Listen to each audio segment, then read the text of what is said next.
되게 오랜만에 뵙는 것 같습니다. 오늘은 주신 본문을 가지고 히브리서 5장 11절에서 6장 3절 말씀을 가지고 정체된 신앙에서 벗어나기, 이 제목으로 하나님의 말씀을 전하도록 하겠습니다. 어제는 설교를 마치고 집에 들어가서 TV를 켰는데 한 여행 프로그램을 하더라고요. 그 프로그램의 내용이 뭐냐면, 왜 부루마블이라고 옛날에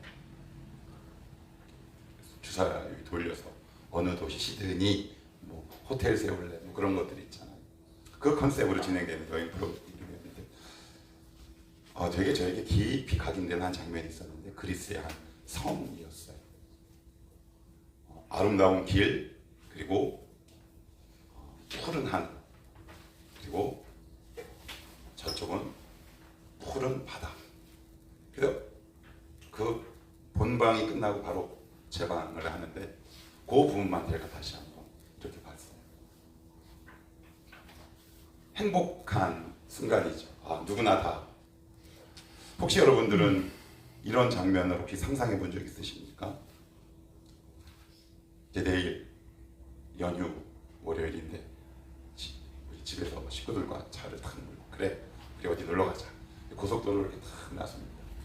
나서는데 차가 확 막혀요. 확 막혀. 왕복 한 10차선, 편도 5차선 되는 고속도로가 확 막히면 스트레스가 얼마나 되는지 모릅니다.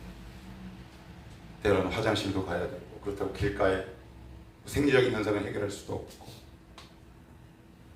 예전에 한번 제가 여러분들에게 드렸던 기억이 나는데, 제가 전임 전도사 시절입니다. 제 아내는 휴가를 맞아서 여수에 이미 내려가 있고, 저는 월요일인가 화요일날 이제 뒤늦게 휴가의 길을 떠났어요. 그런데 그 전에 제가 출발하기에 없어서 귀동량으로 들은 이야기가 있습니다. 그건 뭐냐면, 그때 제가 15인승을 몰고 다녔어요. 근데 지금은 15인승이 거의 없습니다.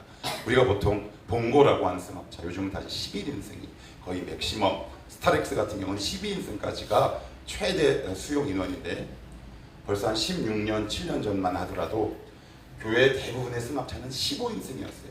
1종만 운전할 수 있는 자격이 부여됩니다. 무슨 얘기를 들었냐면, 15인승은 한 명만 타도 고속도로, 버스 전용 도로를 갈 수 있다는 얘기를 들었어요. 그런데 불안하잖아요. 그래서 제가 다이얼을 돌렸습니다. 어디에? 한국도로공사에. 여보세요? 예, 저 뭐 좀 문의할 게 있어서 그러는데요. 제가 지금 15인승을 몰고 있는데, 혹시 제가 들은 얘기 가운데 15인승은 한 명, 운전자 한 명만 탑승해도 버스 전용 도로를 갈 수 있다고 들었는데 사실입니까? 그랬어요. 그랬더니 네, 됩니다. 8월 초입니다. 8월 초 대한민국 고속도로 경부선 느낌 오십니까? 그래서 한남아시 지나가죠. 뒤에 1차에 탁 갔어요. 그 쾌감 아십니까? 그 느낌 아세요? 그냥 계속 갑니다. 저기 오산까지, 거기까지. 근데 거기까지가 보통 휴가철에는 정말 많이 막히면 2시간도 걸려요. 근데 정확히 기억은 나지 않죠. 꽤 오래됐으니까. 그런데 뭐 한 80에서 100km로 계속 달렸으니까 30분도 안 돼서 거기까지 탁 도착을 했어요. 근데 일단 거기만 벗어나면 수도권에서 멀어지면 멀어질수록 통행량이 줄어드는 건 우리 이미 삼척동자도 다 하는 거죠. 그래서 여수까지 갔던 기억이 있어요. 그런데 만약 제가 전화하지 않고 그 법을 몰랐다면 저는 어디로 가고 있을까요? 아마 2, 3, 4, 5 차선에 가고 있을 거예요. 그러니까 막히니까 어떻게 될까요? 짜증이 나는 거죠. 한숨 푹푹 나올 겁니다. 언제 가나? 이러고 꼭 휴가를 가야 하나? 뭐 이런 생각도 들었지. 그런데 여러분 그거 아세요? 우리의 인생은 15인승보다 훨씬 큽니다. 우리 인생이라는 버스는 어디로 가야 하면 전용 차선으로 가야 돼요. 그런데 대부분의 성도는 전용 차선이 진입하지 않습니다. 왜 그런 줄 아세요? 몰라요. 도로공사에 문의해 본 적도 없어요. 우리는 2, 3, 4, 5 차선을 우리 인생이라는 큰 버스를 몰고 가기 시작합니다. 그러면서 짜증을 내죠. 아, 하나님은 나의 인생을 이렇게 버렸구나. 그런데 제3자의 눈에서 보는 저로서는, 아니 과거의 나의 모습을 보는 이 목사의 입장은 참 한심하기도 하고, 저가 저를 볼 때 안타깝기도 해요. 그럼 어떻게 하면 됩니까? 만약에 그 사실을 운행 중에 알았어. 그러면 이렇게 하면 됩니다. 좌측 깜빡이를 켜는 겁니다. 한 차선. 그 다음에 또 가다가 한 차선. 그 다음에 또 한 차선. 2차선에 가다가 1차선 뒤에 차가 오는지 안 오는지 보고 자연스럽게 끼어들어서 가면 됩니다. 근데 이걸 모르니 우리는 2, 3, 4, 5 이 차선 안에 딱 정체된 상태로 머물러 있지. 운전해 보신 분들은 압니다. 운전하는 데서 가장 큰 스트레스가 뭔가, 뭐 끼어들기도 있지만 갑 오브 더 갑, 최고의 스트레스는 차가 가지 않는 거예요. 운전하시는 분들은 아마 경험해 보셨을 겁니다. 저는 T맵을 사용합니다. 그래서 예를 들어 부산 해운대라고 치면 도로 상황이 쫙 뜨는데 4가지 상황이 나타납니다. 첫째, 원활. 둘째, 서행. 셋째, 지체. 넷째, 정체입니다. 여러분 지금 혹시 신앙이 정체되셨습니까? 저와 여러분들이 오늘 이 말씀을 통해 하나님을 향해 깜빡이를 켜는 시간이 되기를 축복합니다. 1차선으로 한 선씩 딱. 갑자기 차선 변경하면 사고 납니다. 하나님은 너 좌측 깜빡이 켜. 백미러 그리고 후사경을 통해 뒤에 차가 오는지 안 오는지 보고 한 걸음 한 차선씩 옮겨가. 그런데 안 듣지. 우리는 묻지도 않고 듣지도 않아요. 그리고 나서는 어떻게 하느냐? 하나님을 향한 원망만 계속합니다. 한숨만 쉽니다. 그게 뭐예요? 내 신앙이 지금 정체됐다는 거예요. 이 말씀을 듣는데 나는 지금 신앙이 정체되어 있는가? 아니면 지체되어 있는가? 이 말씀을 통해 한번 여러분들이 자기 자신을 돌아볼 수 있으면 좋을 것 같아요. 어떨 때 우리의 신앙이 정체되고 그로 인한 현상, 그리고 마지막으로 하나님은 정체된 그 영혼과 신앙이 있다면 그런 영혼과 성도에게 오늘 말씀을 통해 뭐라고 말씀하시는지 저와 여러분이 함께 듣게 되기를 축복합니다. 말씀을 주목합시다. 늘 방법은 성경에 써 있습니다. 여러분 오늘 우리 찬송가 뭐라고 써? 4절이 그렇죠. 성경에 써 있네. 제가 우리 주혜한테 늘 얘기했던 말입니다. 성경에 써 있습니다. 그러면 어떤 내용이 써 있을까요? 하나님, 제 인생이 너무 답답합니다. 앞으로 도무지 가지 않습니다. 일이면 일, 신앙이면 신앙. 뭔가 꽉 막혀 있습니다. 어떻게 하면 되겠습니까? 라는 질문을 오늘 하나님이 여러분들이 던진다면 하나님은 늘 말씀을 통해 여러분들에게 찾아가십니다. 사실 있잖아. 너는 요 부분이 왔어. 말씀은 진단하고 진단만 하지 않습니다. 처방을 합니다. 그 상황이 심하면 어떻게 돼요? 수술을 하는 거죠. 그래서 히브리서 4장에 그 유명한 말씀 있잖아요. 하나님의 말씀은 살아본 능력이 있어 좌우의 날에선 어떤 검보다도 예리하여 혼과 영과 및 관절과 골수를 찔러 쪼갠다. 그래서 2주 전에 제가 뭐라고 말씀드렸습니까? 수술 동의서에 동의하겠니? 예. 우리 한번 우리의 신앙을 한번 살펴보죠. 그러면 하나님, 저는 왜 이렇게 신앙이 정체되어 있을까요? 5장 11절에는 바로 하나님이 여러분들에게 이렇게 말씀을 하고 있습니다. 11절 한번 우리 성도 여러분들이 한번 읽어봅시다. 시작. 멜기세덱에 관하여는 우리가 할 말이 많으나 우리가 듣는 것이 중하고 설명하기 어려우니라. 자, 여기 보시면 멜기세덱에 관하여는 우리가 할 말이 많다. 이게 무슨 말이에요? 신앙적인 여러 가지 깊은 세계로 내가 할 말이 많지만 네가 그거 다 수용할 수 없다. 이해할 수 없다. 근데 여기서 우리가 주목해 봐야 할 단어와 표현이 있는데 그것은 바로 11절 끝에 둔하다라는 표현입니다. 이 둔하다라는 표현이 원래는 이런 의미예요. 게으르다. 따라합시다. 게으르다. 예, 영적인 궁핍은 항상 게으름으로부터 옵니다. 그래서 여러분 잠언서에 보면 뭐라고 나옵니까? 좀 더 자자, 좀 더 졸자, 좀 더 눕자 하면 가난이 강도처럼 온다 그러죠. 영적인 원리도 똑같습니다. 그럼 여기서 저와 여러분은 이 말씀 앞에 질문을 해야 합니다. 어떤 질문요? 하나님이 제 일상과 제 직장 생활을 몰라서 그래요. 하나님, 저 자는 시간도 부족합니다. 저 너무 바쁩니다. 저 하나님 찾을 시간 없습니다. 이렇게 항변할 수 있습니까? 없습니까? 있지요. 어제도 우리 청년들과 성경 공부를 하는데 성경 공부는 30분 하고 나머지 30분은 뭐 하고 살았는지 이렇게 나눕니다. 근데 공통점이 있습니다. 제가 느낀 공통점은 뭐냐면 바쁘고 스트레스예요. 이게 늘 우리 현대인의 일상이고 우리가 늘 마주하는 삶의 현실이라는 얘기죠. 한번 물어보십시오. 애들도 바쁘답니다. 그래서 늘 부모님을 찾아가면 뭐라고 얘기합니까? 부모님들이 뭐 하니까 어서 가봐. 바쁘니까 어서 가봐. 제가 얼마 전에 우리 개척교회 작은 교회 이제 동역자들 모임 인천 책 모임을 했어요.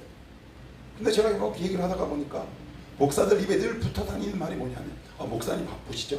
저 하나도 안 바빠요. 제가 뭐가 그렇게 바쁘겠습니까? 제가 뭘 이렇게 바쁠까요? 전임 전도사 시절에 비해 부목사 시절에 비해 저 안 바빠요. 그래서 제가 웃으면서 이렇게 얘기했어요. 아니요, 저 전혀 안 바빠요. 물론 바쁜 일상이 있을 수 있죠. 그러니 언제든지 불러주세요. 놀 때도 불러주시고 기도할 때도 불러주시고 어떤 모임이든지 관계없으니까 언제든지 불러주십시오. 그런데 우리는 습관처럼 하나님 앞에 이렇게 얘기합니다. 바빠요 라고 얘기합니다. 그런데 여러분 그거 아세요? 원래 바쁘다라는 말은 어떤 단어에서 유래가 됐냐면 아카다에서 나온 단어입니다. 헬라어 포네오라는 단어인데 하나님 없이 바쁜 것을 성경은 악이라고 탁 지적합니다. 이게 무슨 의미일까요? 우리는 우리의 취미, 기호, 일상에 대해서는 굉장히 부지런합니다. 그런데 유독 하나님께 대해서만 게으릅니다. 하나님 말씀을 듣는 것 게을리한 거죠. 하루에 한 장 성경 읽는 게 우리에게는 너무 큰 고통처럼 다가옵니다. 왜 그럴까요? 그 본성 깊은 곳에 하나님을 향한 선천적인 영적 게으름이 우리 가운데 이렇게 또아리를 들고 있기 때문에 그렇습니다. 여러분 기억하셔야 합니다. 게으른 사람은 신앙의 부유함을 맛보기 어렵습니다. 그래서 제가 이 말을 자주 드려요. 리더들이 늘 동일한 문제로 물어봅니다. 목사님 요즘 기도가 안 됩니다. 목사님 이게 문제입니다. 그럼 저는 늘 애들러서 얘기하지 않습니다. 너 이번 주에 얼마나 기도했느냐. 되게 단순하게 다가갑니다. 그런데 늘 문제의 그 뒤 안에는 뭐가 있느냐. 하나님을 향해 지독하게 게으름을 떨었던 우리의 그 모습이 그 문제의 뒤에 딱 하고 서 있는 겁니다. 여러분 속지 마십시오. 여러분들 바빠서요? 그러면 왜 우리는 그렇게 오랫동안 인터넷을 할 수 있을까요? 우리의 본성은 하나님 향해 지독하게 게으른 겁니다. 5분 기도하기 어렵습니다. 그런데 이 생활이 계속 반복되니 어떻게 영적인 부유함을 누릴 수 있겠습니까? 좀 이따가 두 번째 이유를 살펴보겠지만 신앙이 오래됐음에도 불구하고 늘 정체되어 있는 겁니다. 잘하지 않아요. 종교적인 언어에 익숙할 뿐 신앙이 진보나 성장과 성숙이 더 돼요. 그 원인이 뭐다? 하나님을 향해 게으른 겁니다. 저도 아까 죄 고백할 때 제가 이번 한 주는 조금 게을렀어요. 그래서 바로 제가 입술을 고백합니다. 하나님, 제가 하나님 향해 뭔가 좀 부지런하지 않았다는 얘기 같습니다. 한 번은 아주 오래전 10여 년도 더 됐는데 청년부 수련회를 갔습니다. 그랬더니 한 청년, 여기 있던 리더들은 아마 기억 못할 거예요. 한 청년이 예스킹 버스킹의 오리지널 버전 할 때 공개적으로 저에게 이렇게 물어봤어요. 목사님, 저는 너무 게을러요. 어떻게 하면 좋을까요? 근데 제가 뭐라고 얘기했을까요? 계획표를 딱 세우고 이렇게 물론 뭐 제이는 계획표 잘 세우지 완벽하지. 근데 우리는 계획표대로 살아본 경험이 한 번도 없어요. 그래서 제가 저의 경험을 바탕으로 이렇게 그 청년에게 권면했습니다. 아무개야, 게으름은 영적인 문제다. 예를 들어 볼게. 하나님을 사랑하면 게으를 틈이 없다. 이 세상에 게으른 사람은 없어. 자기가 원하는 일에 성실한 사람만 있지. 이게 무슨 말이에요? 나는 아무것도 안 하는 걸, 그 사람은 아무것도 안 하는 걸 너무 좋아하는 사람이에요. 그 사람은 게임에 빠져있는 사람이란 말은 게임을 사랑하는 사람이에요. 한번 잘 보십시오. 사람은 자기가 사랑하는 일에 부지런히 떱니다. 그러면 나의 신앙의 중심에 하나님을 사랑하는 그 마음과 믿음이 들어온다면 우리의 게으름은 근본적으로 치유되는 겁니다. 게으름은 영적인 문제입니다. 여러분 계획을 현란하게 세워보십시오. 한 걸음 더 나아가. 가장 중요한 건 뭔지 아십니까? 하나님을 사랑합니다. 주님은 우리를 사랑하셔서 늘 부지런하셨습니다. 어느 정도로 부지런하셨느냐? 하늘에서 땅으로 내려오십니다. 주의 성실을 식물로 삼아라 라는 말씀이 바로 그겁니다. 여러분 이 말씀을 들을 때 여러분의 한 주간의 삶이 조명되십니까? 아, 내가 내 이 영적인 궁핍함이 어디서부터 시작되었는지 혹시 느낌이 오십니까? 꼭 기억하십시오. 사단은 이렇게 얘기합니다. 너 너무 바쁘지? 바빠. 동시에 기억해야 할 문장, 하나님 없이 바쁜 것이 악한. 기억하시오. 우린 그걸로 나의 신앙을 위로하죠. 나 너무 바빠. 그러면 조금 더 노골적으로 표현할까요? 그러면 제가 이렇게 기도하면 되겠습니까? 하나님, 그 바쁜 직장을 다니지 못하도록 잘리게 하옵소서. 제가 이렇게 기도하면 될까요? 내가 이렇게, 이 목사가 여러분들에게 이렇게 기도하면 되겠습니까? 이렇게 기도할 수 없잖아요. 기억하십시오. 우리 게으름의 문제는 자세와 태도 이전에 영적이고 신앙의 문제다. 하나님을 향해 게으른 모습. 신앙의 궁핍함은 항상 게으름으로부터 출발한다. 그래서 그 게으름으로부터 인한 영적인 궁핍함 속에서 나타나는 다양한 믿음의 병리 현상들이 나타나는 거죠. 짜증, 불평, 불만, 두려움, 그리고 험한 말, 그리고 날카로운 눈빛, 그리고 부정적인 사고. 감이 오십니까? 그러면 우리가 왜 이렇게 신앙이 정체되었는지 두 번째 진단을 하기 시작합니다. 여기를 한번 보십시오. 14절.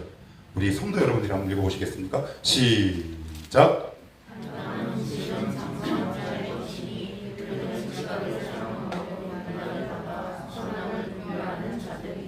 자, 여기 보시면 그들은 지각을 사용함으로 뭐라고요? 연단. 이 단어는 어떤 단어냐면 헬라의 원어에 제가 찾아보니까 이렇게 됐어요. 귀나움 혹은 귀나스란 말인데 여러분 체육관을 뭐라고 그래요? 김나지움.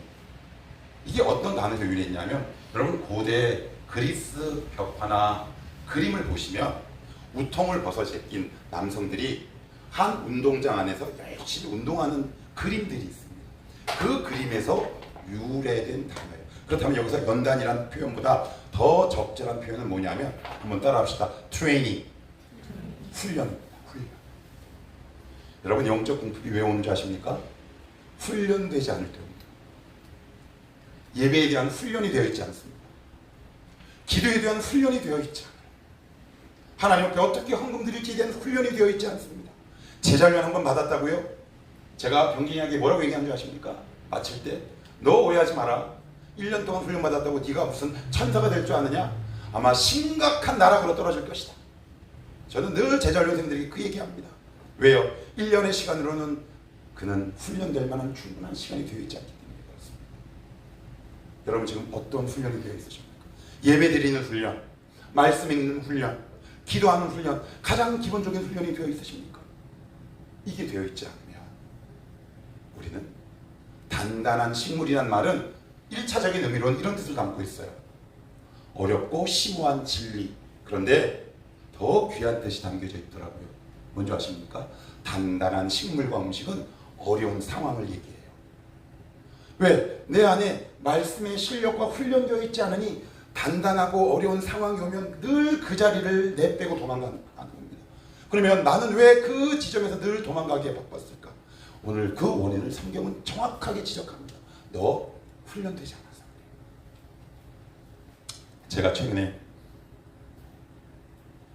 최강야구 혹시 아세요? 최강야구 그 감독이 누구냐면 김성근 감독. 그래서 거기 보면 제가 그 프로그램을 이렇게 자주 보는데 김성근 감독이 이승엽 감독에 의해서 2대 감독으로 딱 부임했을 때 그 밑에 자막이 뭐라고 있는지 아세요? 대한민국의 3대 등장 강동원, 그다음에 내가 왕이 될 상인가 그 이어 김성근. 그랬더니 앉아있던 그 네로라 하는 한국 야구의 레전드들이 자리를 펄떡 일어나. 그러면서 정근우 선수라는 야구 선수가 있습니다. 은퇴한 선수. 갑자기 김성근 감독 앞으로 탁 가더니 뭐라고 하냐면 목사님 아니 목사님이래. 감독님 얘기로 훈련이 되어 있지 않아서 그렇습니다. 감독님 저 펑고 받을 준비되어 있습니다. 펑고가 뭐냐면 감독이 야공을 때려주면 그 공을 받는 훈련이에요. 근데 제가 한번 그 TV를 보고 제가 유튜브로 한번 찾아봤어요. 정근우 펑고. 와. 그러면서 정근우 선수가 나중에 이런 얘기를 해요. 혹시 기억나는 스승이 누가 있을까요? 뭘 물어봐 뻔하지. 김성근 감독님이래요. 왜요? 그랬더니 다른 사람은 모르겠는데 술만 먹으면 김성근 감독님한테 전화를 한대요. 남자들 그런 거 있잖아. 술만 먹으면 헤어진 전 여친에게 전화하는 거. 그런 것처럼 가장 사랑하는 사람은 가장 어려울 때 생각납니다. 그런데 그 여러분들 펑고 치는 모습을 혹시 보셨습니까? 온 옷이 다 흑투성입니다. 그런데 그 사람이 중요한 얘기를 합니다. 훈련은 생각이 아니라 몸이 반응하는 겁니다. 여러분 교회 오래 다닌 사람들한테 물어보면요 다 압니다. 다 알아요. 그런데 몸이 반응하지 않습니다. 왜 그럴까요? 훈련되지 않고 게을렀기 때문에 그렇습니다. 이게 너무 아파요. 제가 목사 되고 나서도 늘 깨닫는 게 그렇습니다. 사람이 너무 게으르구나. 하나님 향해 너무 게으르구나. 그런데 하나님의 은혜가 들어오면 하나님을 사랑하는 마음과 열정들이 생기죠. 그러니 삶의 전반적인 내 자세와 태도가 하나하나 뿌리를 회복하고 힘을 받기 시작합니다. 여러분 말씀을 들을 때 머리가 반응합니까? 몸이 반응하십니다. 여러분 훈련은 몸이 반응하는 것이 훈련입니다. 제가 여러 차례 말씀드렸죠.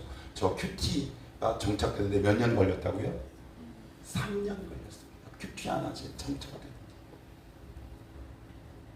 저도 새벽기도 끝나면요 눕고 싶어요. 그런데 들어가는 겁니다. 말씀을 보는 거죠. 저는 늘 하기 좋습니까? 제가 지금 몇 년을 했습니까? 지금도 그런데 그러면 여러분들은 어떨까요? 성경 한 장 넘기는 것이 우리에게 천근만근일 수밖에 없어요. 그 이유는 뭐다?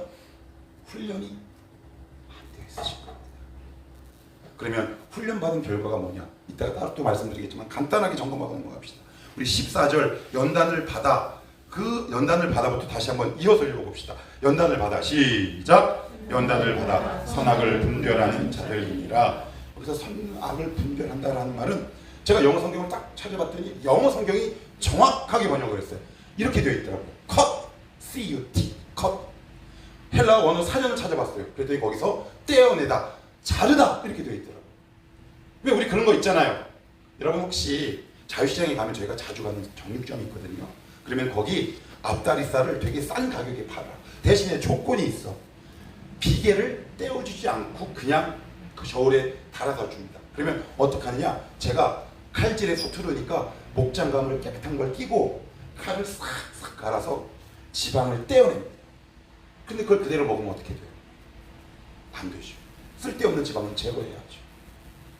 훈련된 사람의 특징이 뭔지 아십니까? 아, 이게 나쁜 거구나. 컷.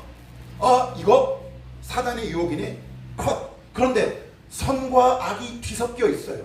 그러니 어떤 것이 옳은지 내 삶 속에 분별이 되지 않습니다. 그러면서 우리는 하나님 앞에 이렇게 얘기하죠. 하나님 나 왜 복 주시지 않습니까? 근데 하나님 뭐라고 말씀하지 아십니까? 컷해라. 컷. 잘라내라. 너 내가 분명히 말씀을 통해 악이라고 얘기했지 않느냐. 잘라내라. 이거 하셔야 되는 거 아닙니까? 그래서 성경 계속해서 그러면 더 아픈 이야기를 하고 있다. 이걸 정말 우리가 더 들어야 돼요. 1절.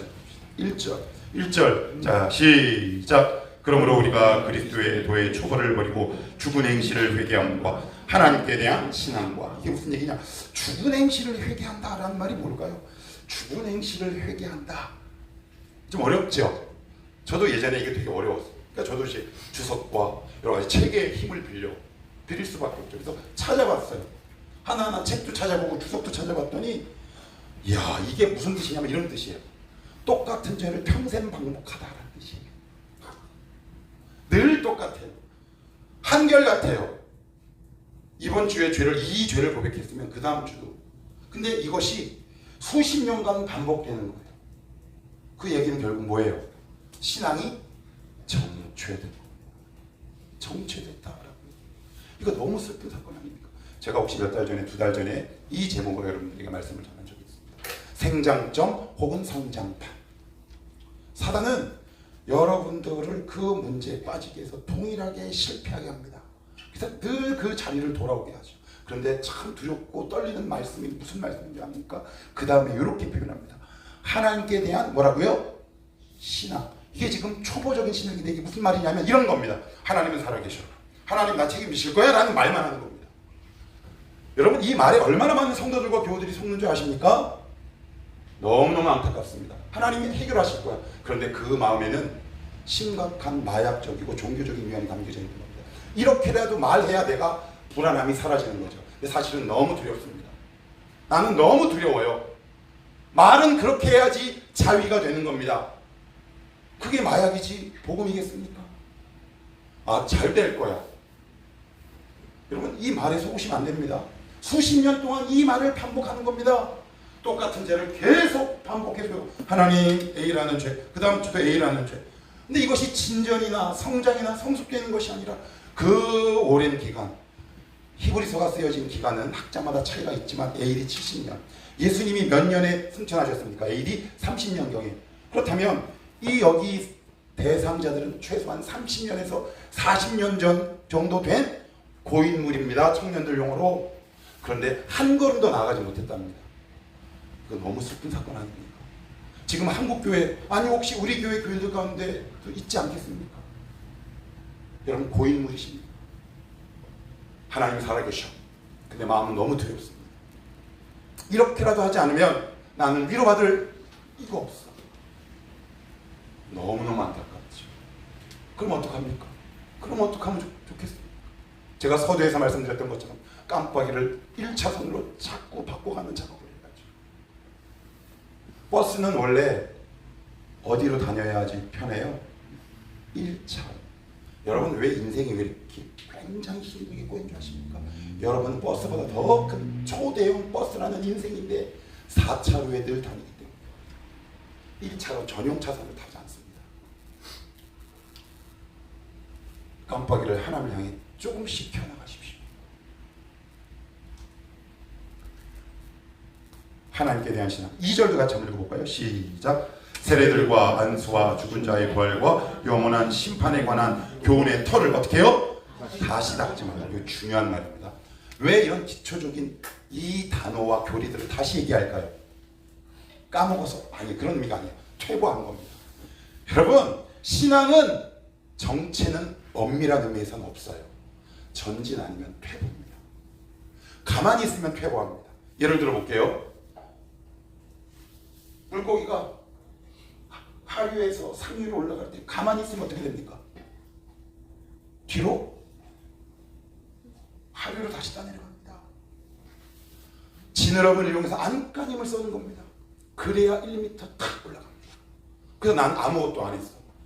그럼 여러분 그 시간이 10년, 20년 하고 이렇게 보시면 나는 저기에 가 있는데 나보다 훨씬 늦게 믿은 사람은 저쪽 상류 쪽에 가 있는 겁니다. 거기서 오는 괴리감이 얼마나 그런 줄 아십니까? 여러분들 예수 믿은 지 몇 년 되셨어요? 종교적 언어에 익숙한 사람입니다. 하나님은 살아계셔. 이 말이 아니면 나의 삶을 위로할 방법 모르는 안타까운 영혼입니다. 너무 속상한 거 아닙니까? 너무 안타까운 거 아니겠습니까? 여러분 좀 최근에 하나님이 뭐라고 그러십니까? 그 하나님의 사랑을 안고 이 세상에 나가서 사실 수 있겠습니까? 그래서 마지막으로 히브리 기자는 우리에게 놀라운 진술을, 그게 바로 3절입니다. 3절. 자, 한번 여러분들이 한번 6장 3절을 한번 읽어봅시다. 시작. 하나님께서 허락하시면 우리가 이것을 하리라. 이게 무슨 말이냐면 헬라어 원어도 조건절로 되어 있어요. 그런데 이 말씀을 잘못 이해하면 우리는 이렇게 이해하기 쉽습니다. 뭐냐면 이거예요. 똑똑똑. 사장님, 저 들어가도 되겠습니까? 누구니? 들어와. 그런 의미가 아니면 잡상인이 대형 건물 빌딩을 탁 들어가는 거예요. 그 경비원에게 저 들어가도 되겠습니까? 그런 의미가 하나님의 은혜로만 성장과 성숙을 할 수 있다는 말입니다. 더 깊은 의미가 담겨져 있죠. 왜 히브리 기자는 왜 조건절을 사용했을까요? 뭐뭐 하면 조건절이 아닙니다. 이건 뭐냐면 이런 뜻이에요. 얘들아, 내가 허락해 줄게, 잘하라, 그런 의미가 아니라 나는 이미 그리스도 안에서 너에게 모든 것을 다 줘. 나는 이미 너에게 모든 것을 다 허락했어. 그러니 마음 놓고 성장하고 성숙하거라. 단 내 은혜로만 가능하다. 그러니 내 은혜를 꽉 붙들고 살아가지 않겠니? 라는 말씀입니다. 얼마나 위로가 됩니까? 여러분들의 힘이요, 하나님의 은혜가 나를 자라게 합니다. 하나님의 말씀만이 나를 자라게 합니다. 정리하겠습니다. 신앙에도 네 단계가 있어요. 교통의 흐름에도 네 단계가 있듯, 나는 정체입니까? 지체입니까? 서행입니까? 원활합니까? 빨간색입니까? 오렌지입니까? 무색입니까? 초록입니까? 말씀을 통해 우리의 신앙을 한번 진단하고 점검하게 되기를 축복합니다. 하나님, 저 이제는 제 인생이라는 큰 버스를 4차선에서만 운행하며 살았습니다. 그런데 저는 늘 원망만 했습니다. 제가 게을렀습니다. 훈련되지 않았습니다. 그렇지만 이제 하나님의 은혜로 알게 되었사오니 내 인생이라는 큰 버스를 이제 좌측 깜빡이를 켜겠습니다. 5차선에서 4차선, 4차선에서 3, 3에서 2. 어디요? 여러분 다 보시겠습니까? 그곳에서 주시는 하나님의 은혜와 놀라운 복들이 있습니다. 그러니 5차로에 있다고 하나님 향해 근거 없는 불평과 원망은 이제는 내려놓으시고, 하나님, 제가 게을렀습니다. 저의 취미에는 열심을 냈고, 저의 기호에는 열심을 냈고, 쇼핑에는 열심을 냈고, 제 사업에는 열심을 냈지만 하나님을 향해서는 늘 게으름을 피웠습니다. 회개합니다. 용서하옵소서. 하나님을 향한 사랑을 회복하게 하시고 훈련되게 하셔서 내 신앙의 깜빡이를 끊임없이 좌향되게 하옵소서. 이럴 때 정체에서 그 다음에 뭐라고요? 지체. 그 다음은 뭐라고요? 서행. 마지막은 여러분의 신앙과 삶이 초록불이 켜있는 원활한 신앙과 인생이 되기를 주님의 이름으로 축복합니다. 우리 함께 한번